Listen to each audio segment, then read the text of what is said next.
Good morning बच्चों। Class 12 के physics का चौथा chapter moving charge and magnetism का आज दूसरा डे है। आज हम लोग इस वीडियो में देखेंगे force on a moving charge in magnetic field, यानी एक समान चुंबकीय क्षेत्र में गतिशील आवेश पर लगने वाले बल को। इसके पहले का वीडियो अगर आप नहीं देखे हैं तो डिस्क्रिप्शन में नीचे लिंक मिल जाएगा, वहां से जाकर के आप पहले डे का भी वीडियो देख सकते हैं। अब आज हम लोग शुरू करते हैं। देखिए, यहां मान लीजिए कि एक आवेश है Q जो चुंबकीय क्षेत्र B वेक्टर के साथ थीटा कोण बनाते हुए कितना वेग से, V वेक्टर वेग से गतिशील है। अब एक चीज हम लोग को मालूम है कि जब कोई चार्ज गति करेगा तो वो इलेक्ट्रिक करंट बनाएगा, और जब इलेक्ट्रिक करंट बनाएगा तो उसके चारों तरफ क्या बनेगा, कुछ ना कुछ मैग्नेटिक फील्ड बनेगा। और एक चीज हम लोग कल देखे थे कि अगर एक मैग्नेटिक फील्ड होगा उसमें कोई दूसरा मैग्नेट आएगा तो उस पर क्या लगेगा, बल लगेगा। जैसे यहां देखिए, ये एक मैग्नेट है, इसका कुछ ना कुछ मैग्नेटिक फील्ड होगा बना हुआ, और उस फील्ड में अगर हम इसको लेकर के आएंगे तो ये देखिए यहाँ पर बल लग रहा है नहीं। तो उसी प्रकार से जब ये चार्ज चलेगा करंट बनेगा, करंट चारों तरफ क्या बनाएगा, मैग्नेटिक फील्ड। तो ये वाला मैग्नेटिक फील्ड और ये वाला मैग्नेटिक फील्ड, दो मैग्नेटिक फील्ड में बीच क्या होगा, कुछ ना कुछ फोर्स लगेगा। अब उसी फोर्स को हम लोग को ज्ञात करना है कितना फोर्स लगेगा। तो यहां पर देखिए कंडीशन लिख दिए हैं कि माना कि Q आवेश, ये जो Q आवेश है वो B वेक्टर, ये B वेक्टर चुंबकीय क्षेत्र में थीटा कोण पर कितना वेग से, V वेक्टर वेग से गतिशील है। पुनः माना कि चुंबकीय क्षेत्र B वेक्टर एक अक्ष की ओर गतिशील। अब ध्यान दीजिएगा, चुंबकीय क्षेत्र सदिश राशि है, इसलिए उसका हम डायरेक्शन लिए हैं कौन सा, एक्स एक्सिस की ओर। अतः इस आवेश पर लगने वाला बल जेड अक्ष की ओर होगा। इस पर मतलब इस आवेश पर, ठीक है। तो अगर ध्यान दीजिएगा, अगर चुंबकीय क्षेत्र एक अक्ष की ओर है और थीटा कोण के साथ भी वेक्टर वेग से Q आवेश गतिशील है तो उस पर जो बल लगेगा, बल भी सदिश राशि है, बल का परिमाण तो हम निकाल ही लेंगे, लेकिन दिशा किधर होगा, जेड एक्सिस की ओर। और ये दिशा निकलता है फ्लेमिंग के वाम हस्त नियम से। फ्लेमिंग के वाम हस्त नियम में ये तीन उंगली को परस्पर लंबवत रखेगा, बायां हाथ को, एफ बी आई याद रखेगा, एफ बी आई, जैसे एस बी आई होता है ना, एस बी आई, तो एफ बी आई याद रखिए। एफ से फोर्स, बी से मैग्नेटिक फील्ड और आई से करंट। तो अगर हम इसको देखें कि चलो ये बी है, ध्यान दीजिएगा ये क्या है, बी, और ये देखिए ये जो चार्ज है वो थीटा कोण से घूम रहा है, तो ये अंगूठा बाहर की ओर है ना, तो बाहर की ओर कौन होता है, जेड एक्सिस। तो अगर हम इसको देखें एफ बी आई, तो ये आपका बी है, ये आई, जब क्यू चलेगा तो आई बनेगा ना, तो ये आई है, तो अंगूठा बाहर है, तो यही आपका बल है। तो बल बाहर है, यानी कि जेड हम बाहर नहीं खींच सकते हैं, इसीलिए जेड को ऐसे करके दर्शाए हैं। तो लगने वाला बल किधर होगा, जेड अक्ष की ओर होगा। यह तक में कोई दिक्कत। अब जरा समझिएगा कि भी जो है एक सदिश राशि है और ये चुंबकीय क्षेत्र के साथ थीटा कोण बना रहा है। अगर हम चाहें तो भी वेक्टर को दो अवयवों में तोड़ सकते हैं। तो आप पढ़े होंगे क्लास 11 में, जिधर थीटा होता है उधर का परिमाण होता है भी के साथ कॉस थीटा, और इसके लंबवत होता है परिमाण के साथ साइन थीटा। आ या कुछ, तो हमने भी वेक्टर को दो पार्ट में तोड़ लिया। तो यहां पर नोट कर सकते हैं कि चूंकि भी वेक्टर को दो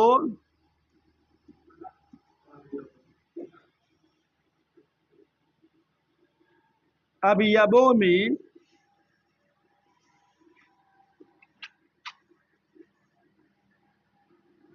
वियोजित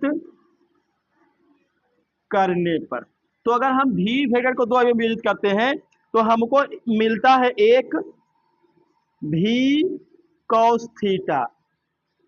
किधर मिलता है भी कॉस थीटा, जरा देखिए तो, चुंबकीय क्षेत्र की दिशा में, यानी एक्स अक्ष की ओर, एक्स अक्ष की ओर। और दूसरा क्या मिलता है, भी साइन थीटा, और भी साइन थीटा किधर है, बाई एक्सिस की ओर। या हम इसको ऐसे कह सकते हैं कि चुंबकीय क्षेत्र के लंबवत। तो यहां हम लोग लिखेंगे बी वेक्टर चुंबकीय क्षेत्र बी वेक्टर के लंबवत। क्लियर है? तो ये तो हो गया आपका कंडीशन कि एक क्यू आवेश है, चुंबकीय क्षेत्र बी वेक्टर से थीटा कोण बनाते हुए भी वेक्टर से घूम रहा है। भी वेक्टर को हमने दो अवयवों में तोड़ दिया, एक भी cos थीटा एक भी sin थीटा मिल गया। लेकिन मेन क्या है कि बल कितना लगेगा। तो ऐसा पाया जाता है कि लगने वाला जो बल है, ऐसा पाया जाता है कि ये जो लगने वाला बल है, यहां पर नोट कर लेंगे, ऐसा पाया जाता है कि लगने वाला बल यानी इस चार्ज पर जो बल लगेगा वो आवेश के परिमाण का समानुपाती होगा। क्योंकि जितना ज्यादा आवेश बढ़ेगा करंट का मान उतना ज्यादा बढ़ेगा, करंट जितना ज्यादा बढ़ेगा मैग्नेटिक फील्ड भी उतना ज्यादा बढ़ेगा, और फोर्स तो मैग्नेटिक फील्ड को ही लगाना है। तो लगने वाला बल आवेश के परिमाण का क्या होता है, समानुपाती। अर्थात हम लिख सकते हैं एफ समानुपाती किसका, आवेश के परिमाण का।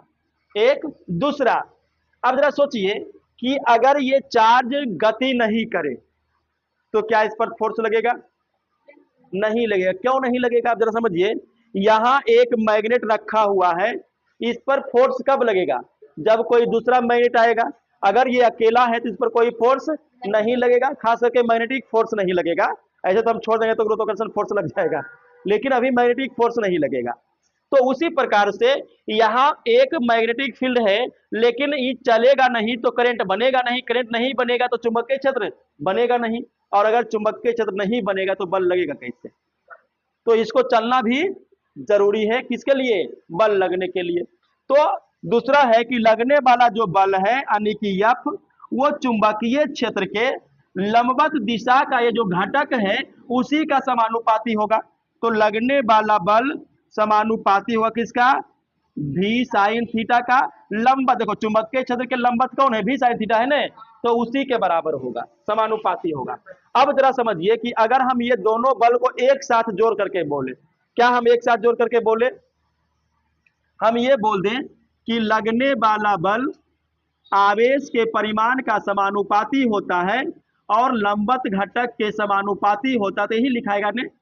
और इसको तोड़िए तो एफ, ये समानुपाती चिन्ह हटेगा तो एक बराबर और एक कांस्टेंट, तो क्यू भी और साइन थीटा तो है ये है, और एक कांस्टेंट यहां लगेगा बी। अब ये आपका देखिए आ गया, ये जो क्यू आवेश भी वेक्टर वेग से चुंबकीय क्षेत्र के साथ थीटा कोण बनाते हुए गति कर रहा है, तो बल लग गया क्यू भी साइन थीटा। थीटा क्या है, कितना कोण पर गति कर रहा है, बी क्या है, कौन सा एक समान चुंबकीय क्षेत्र में रखा हुआ है, भी क्या है, वेग, और की क्या है, आवेश का परिमाण।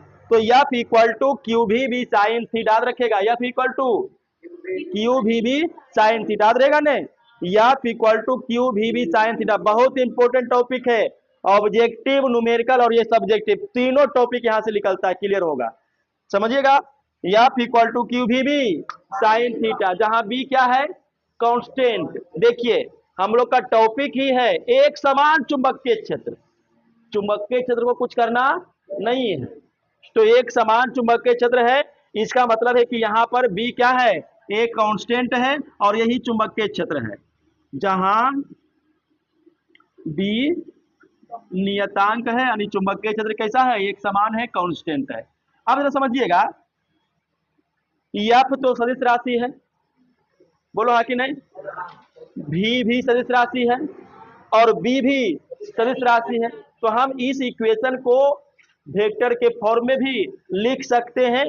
तो अगर हम इसको वेक्टर के फॉर्म में लिखेंगे, यहां से आपका ऑब्जेक्टिव लिख लेगा, क्या ऑब्जेक्टिव लिख लेगा कि एक समान चुंबकीय क्षेत्र में गतिशील आवेश पर लगने वाले बल को सदिश रूप में लिखे। किस रूप में लिखे, ऑप्शन दिया हुआ रहेगा, तो सदिश रूप में अगर हम लिखेंगे तो लिखेंगे एफ वेक्टर इक्वल टू, अब देखिए क्यू आवेश तो सदिश राशि नहीं है, तो इस पर हमको कुछ करना नहीं है।